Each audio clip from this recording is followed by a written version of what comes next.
রাষ্ট্রীয় পুরস্কারপ্রাপ্ত সঙ্গীত শিল্পী আশিস কুমার উপাধ্যায়ের প্রয়াণ দিবসে আমাদের শ্রদ্ধার্ঘ্য। বিশিষ্ট লোকসঙ্গীত শিল্পী আশিস কুমার উপাধ্যায়ের প্রয়াণ দিবসে আমরা উপস্থিত হয়েছিলাম উনার মালদহের বাসভবনে। অসংখ্য স্মারক মানপত্র সহ 2009 সালে মাননীয় রাষ্ট্রপতি প্রতিভা প্যাটেলের কাছ থেকে রাষ্ট্রীয় মানপত্র গ্রহণ করার ছবি, আলমারি জুড়ে অসংখ্য সঙ্গীত শিক্ষার বই। একজন সঙ্গীত শিল্পীকে সর্বস্তরের গ্রহণীয়তা অর্জন করতে পড়তেন ধর্ম থেকে বিজ্ঞান চেতনায় পুস্তক, অর্জন করতে হয় স্বকীয়তা। ফরাক্কায় সৃজন করেছিলেন ঐক্যতার নামের একটি সঙ্গীত চর্চা স্কুল। প্রায় 3 দশক ধরে যুক্ত ছিলেন ফরাক্কা ব্যারেজ হাই স্কুলের সঙ্গীত নৃত্য আবৃত্তি স্কুল সুরতীর্থ এর সঙ্গে। বাংলাদেশ থেকে অর্জন করেছিলেন আন্তর্জাতিক সঙ্গীত শিল্পীর সম্মান। প্রায় 3 দশক ধরে ফরাক্কা থেকে মালদায় গিয়ে সৃষ্টি করলেন ছন্দম মিউজিক কলেজ। গোটা জীবন ধরে সৃষ্টি করেছেন অজস্র সঙ্গীত। মাননীয় মুখ্যমন্ত্রী বুদ্ধদেব ভট্টাচার্য প্রকাশ করেছিলেন ওনার প্রথম ক্যাসেট বাংলার গান গায়। এহেন ঋষি প্রতিম আশিস বাবুর প্রয়াণ স্মৃতিচারণ করলেন ওনার স্ত্রী চম্পাকলি উপাধ্যায় দাশগুপ্ত ও আরেক বিশিষ্ট সঙ্গীত শিল্পী উদয় শঙ্কর দাস মহাশয়। আশিস কুমার উপাধ্যায়ের প্রয়াণ দিবসে আমাদের শ্রদ্ধার্ঘ্য নিবেদন।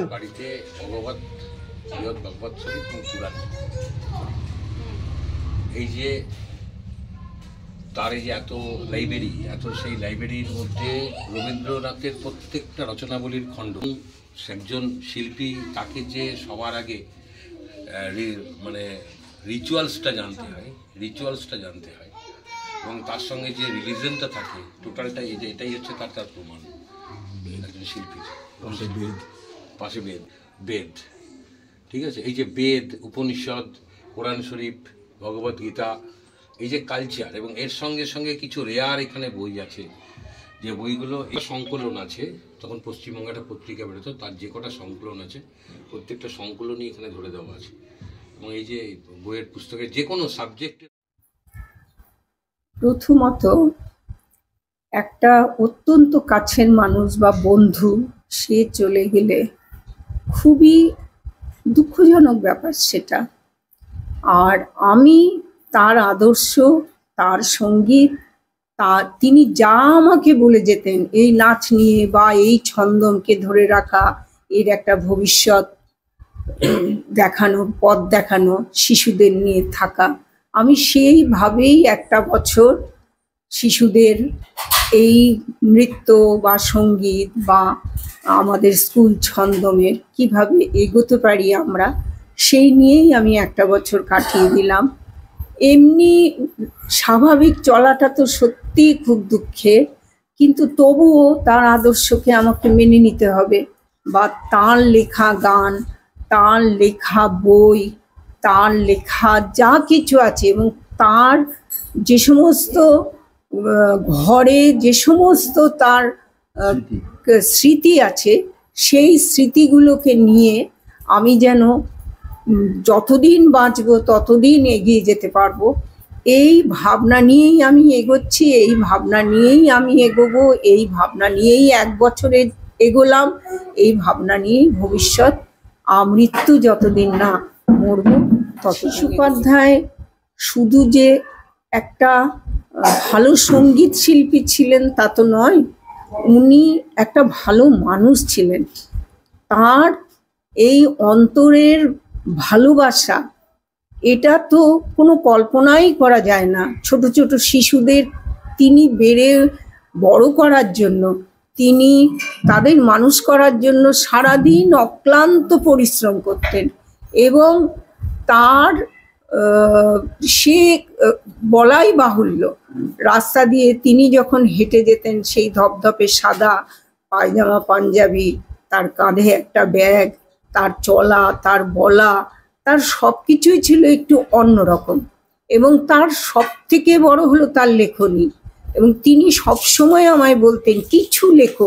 সব মানুষকে বলতেন, যে তার সামনে আসতো তাকেই বলতো, কিছু করে যাও, যা করে যাবে তা ভবিষ্যতের জন্য থাকবে, আর যা করবে না সেটা চিরদিনের মতো চলে যাবে। কিছু লেখো, কিছু জানো, কিছু গান গাও, এসো না এখানে, ছবি আঁকো না। এই যে মানুষকে দিয়ে এগিয়ে নিয়ে যাওয়ার তার প্রবণতা, এটাকে তো মানে কোনোভাবেই অস্বীকার করা যায় না। তিনি খুব মহান, খুব মহৎ। প্রথম সুরতীর্থ মিউজিক কলেজ পলসন্ডাতে শুরু হয়। পলসন্ডায় প্রথম সুরতীর্থ মিউজিক কলেজ, সেইখানেই ভোলানাথ বাবু সঙ্গীত শিল্পী ছিলেন। সেইখান থেকে ভোলানাথ বাবু ফারাক্কায় এসে ফারাক্কা ব্যারেজ স্কুলে প্রয়াগ সঙ্গীত সমিতির নিয়ে আর কি তিনি এই স্কুলটা শুরু করেন। হ্যাঁ, ওই ইউনিভার্সিটিটাকে নিয়ে তিনি এই স্কুলটাকে শুরু করেন। এই হলো সুরতীর্থের পথ চলা। এবার ভোলানাথ বাবু, আমার বাবা চিত্তরঞ্জন দাশগুপ্ত, ওনাকে এই ফারাক্কা ব্যারেজ সুরতীর্থতে নাচের টিচার হিসেবে মনোনীত করে নিয়ে আসেন, নাচের। এবং আমার বাবা এবং ভোলানাথ বাবু দুজনে মিলে, ততদিন আশিস উপাধ্যায় কোথাও কখনো গান শেখাতে যায়নি। এই ভোলানাথ বাবু ওনাকে, আশিস উপাধ্যায়কে নিয়ে এলো যে তুমি আমার এই স্কুলে ইন্টারভিউ দাও এবং ইন্টারভিউ দিয়ে তুমি আমার এখানে শিক্ষক হও। এবার আমার বাবা ওনার গান শুনে এত খুশি হয়েছিলেন, আপ্লুত হয়ে গেছিলেন, হয়ে ওনাকে অ্যাপয়েন্টমেন্ট দেন এই সুরতীর্থ মিউজিক কলেজে গানের শিক্ষক হিসেবে। এই হলো সুরতীর্থে তার প্রথম আসা। এবং তারপর গানের শিক্ষক হিসেবে সুরতীর্থ থেকেই তার পথ চলা। এই সুরতীর্থের এতটা ব্যাপার আমি জানি। আশিসের সঙ্গে আমার সম্পর্ক তুমির, আপনি কখনো না, আর তুই তোকারিতেও নামিনি কখনো আমরা। আশিসের সঙ্গে আমার প্রথম দেখা হয় আমি 81-এ যখন ফারাক্কা ব্যারেজ স্কুলে জয়েন করি, তখন এখানে ভোলানাথ দুবে একটা গানের স্কুল চালাতেন, ফারাক্কা সুরতীর্থ। ও কিন্তু আমার আগে থেকে ওই স্কুলে গান শেখাতো। হ্যাঁ, সেই সূত্রে পরিচয়। এবং আমাদের দুজনের এত সুন্দর মেলবন্ধন ছিল। আজ এত বছর, 40 বছরও বেশি আমরা একসাথে পথ চলেছি, কখনো এতটুকু, এইটাই গর্ব করে বলতে পারি, মনান্তর হয়নি কখনো না। একটা দিনের জন্য মনান্তর, কখনো কখনো আমাদের মতান্তর হয়েছে, কিন্তু মনান্তর হয়নি। হ্যাঁ, তো যাই হোক, আশিস আজ নেই আমাদের সঙ্গে। যাবার আগে আমার সঙ্গে একটা কথা হয়ে গেল, আমার সব থেকে খারাপ লাগছে। আমার একটা তানপুরা ছিল, 6 তারের তানপুরা, খগেন সর্দারের ওখান থেকে তৈরি করা, আমার খুব শখের তানপুরা, বিরাট বিরাট তানপুরা। তানপুরাটা কি করি, বাড়িতে পড়ে আছে, জিনিসটা ফেলে রাখতেও আমার ভালো লাগছে না। তোমার ওইদিকে যদি কোনো ভালো স্টুডেন্ট থাকে বলো, আমি তানপুরাটা তাকে ফ্রি অফ কস্ট দিয়ে দেবো। আশিস বললো, না, ওইটা তুমি আমাকে দিও, আমি একটা মিউজিয়াম করব মালদায় আমার বাড়িতে, সেইখানে আমি তানপুরাটা রেখে দেবো বন্ধুর উপহার হিসেবে। সেইটাই আমিও কথা রাখতে পারিনি, আশিসও সেটাকে আর মিউজিয়ামে মানে নিয়ে যাবার মতন আর সময় দিল না, আমাকেও দিল না, নিজেও পেল না। আমি বাধ্য হয়ে সেটাকে সরিয়ে দিয়েছি, এত দামি জিনিস ছিল। আর আমার মিসেসকে চিরকাল বলে যেত বৌঠান।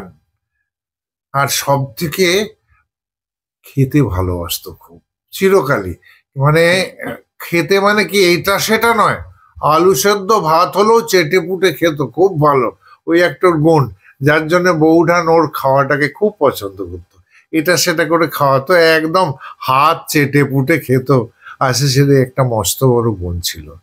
আর সঙ্গীত জগতের দিক দিয়ে যদি আমি বলি, আশিস সেখানে ছিল, ও এমন একটা স্তরের, এমন একটা স্টেজের শিল্পী, ওর মূল্যায়ন হলো না এখান থেকে।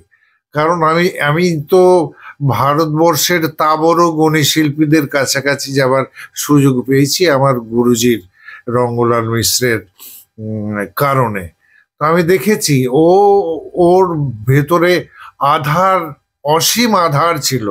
হ্যাঁ, এবং ওর যা গুণ ছিল, বিশেষ করে শিল্পী হিসেবে, আমার ছেলেরা ওকে ভালোবাসতো, বিভিন্ন জায়গায় প্রচন্ড সুনামও পেয়েছে, কারণ শিল্পী হিসেবে খুব উচ্চকোটির শিল্পী ছিল। এবং ওর গলা, ভগবান দত্ত গলা, আমি অনেকেই ওর গলাকে হিংসে করতো, আমি করতাম না। তার কারণ হচ্ছে আমার বন্ধু, এবং সত্যি করে অকৃত্রিম বন্ধু আমার। ওর গলা ভগবান প্রদত্ত গলা, ওই রকম গলা সত্যি করে লাখে একটা মেলে। আশিস যখন গাইতো, মানে আমরা ভগবানের কাছে করতাম এইরকম গলা আশিসের বহুদিন ধরে থাকুক। আশিস আমার মোটামুটি একই বয়সী, আশিস আর আমি। তো ওই বয়সেও ওই যে গান করেছে এবং দেশে এবং বিদেশে যে গান করে সুনাম অর্জন করেছে, সেটা আমরা খুব নিজেরা অনুভব করেছি এবং ভালো লেগেছে যে আশিস এখানে যাচ্ছে, আশিস ওখানে যাচ্ছে। খুব খুব ভালো লেগেছে। আমার ছেলেরা, আমার দুই ছেলে কাকুকে খুব ভালোবাসতো। আর কাকু তো ওদেরকে নিয়ে যেত কোথায়, মালদায় মিউজিক কম্পিটিশন হবে, তবলার কম্পিটিশনে বড় ছেলেকে নিয়ে চলে গেল, আমি যেতাম না, ওই নিয়ে যেত। ব্লক যুব উৎসবে কে যাবে, আশিস। হ্যাঁ, এইরকম বিভিন্ন অনুষ্ঠানে আশিস আমাদের নিয়ে যেত। তো যাই হোক, শিল্পী হিসেবে বলার কিছু নেই, ভগবানের কাছে ডাক পড়েছে, সে চলে গেছে। কিন্তু